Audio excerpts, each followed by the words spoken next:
তারেক রহমান প্রধানমন্ত্রী তিনি কিন্তু প্রকাশ্যে সংসদে বলেছিলেন, জ্বালানি মন্ত্রী বলেছিল যে মিটারের ভাড়াটা নেবে না, কিন্তু মিটারের ভাড়া কিন্তু এখনো নেওয়া হচ্ছে।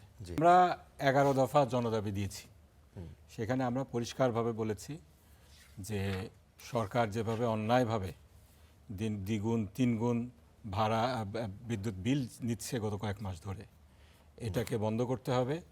সরকার কিন্তু সরকার প্রধান জনাব তারেক রহমান প্রধানমন্ত্রী তিনি কিন্তু প্রকাশ্যে সংসদে বলেছিলেন, জ্বালানি মন্ত্রী বলেছিল যে মিটারের ভাড়াটা নেবে না, কিন্তু মিটারের ভাড়া কিন্তু এখনো নেওয়া হচ্ছে।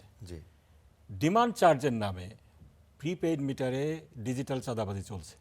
আমার কাছে হিসাব আমি একটু আগে নিলাম, 1000 টাকা রিচার্জ করলে সেখানে আপনার 100 টাকা চলে যায় মিটার ভাড়া, 168 টাকার মতো চলে যায় হলো ডিমান্ড চার্জ, এরপরে 72 টাকা চলে যায় ভ্যাটে। কিন্তু সেটা তো নতুন না, সেটা কি বিএনপি সরকার এসে? না, বিএনপি সরকার তো বলেছে, প্রতিশ্রুতি দিয়েছে এটা বন্ধ করবে। আচ্ছা, এটা বন্ধ করছে না।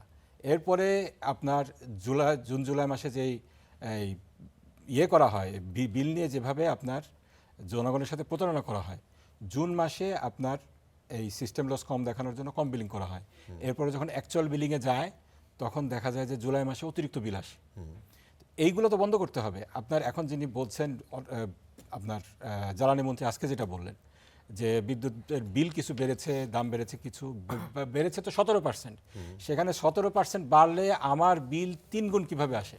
যেখানে আজকে বিবিসি কিন্তু রিপোর্ট করেছে, সেখানে শামসুল আলম সাহেব বলেছেন, মানে ক্যাটাগরিক্যালি বলেছেন, সেখানে আমরা যেটা দেখছি এটা কিন্তু সরকারের দাবির সাথে কোনোভাবে যায় না।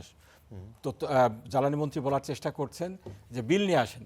বিল আমাদেরকে যেটা দেওয়া হয় সেটা কি সেকেন্ডারি বিল? তো সেখানে পোস্টপেড মিটারে হাতে বসে বিল দেওয়া হয়, সেই বিল নিয়ে আমি কেন যাব?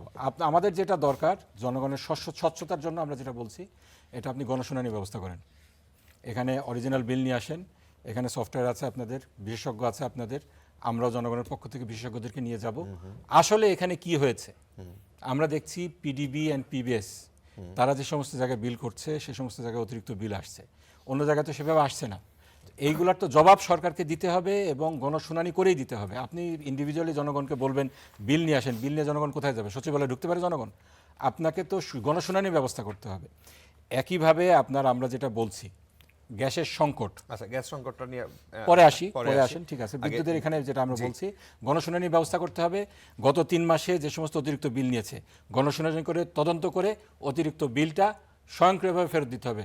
সরকার প্রধান যেহেতু প্রতিশ্রুতি দিয়েছিলেন মিটার চার্জ নেবেন না, মিটার ভাড়া নেবেন না, মিটার ভাড়া ফেরত দিতে হবে গত 3 মাসের, এবং ডিমান্ড চার্জ এটার কোনো জাস্টিফিকেশন নেই, এটাও ফেরত দিতে হবে।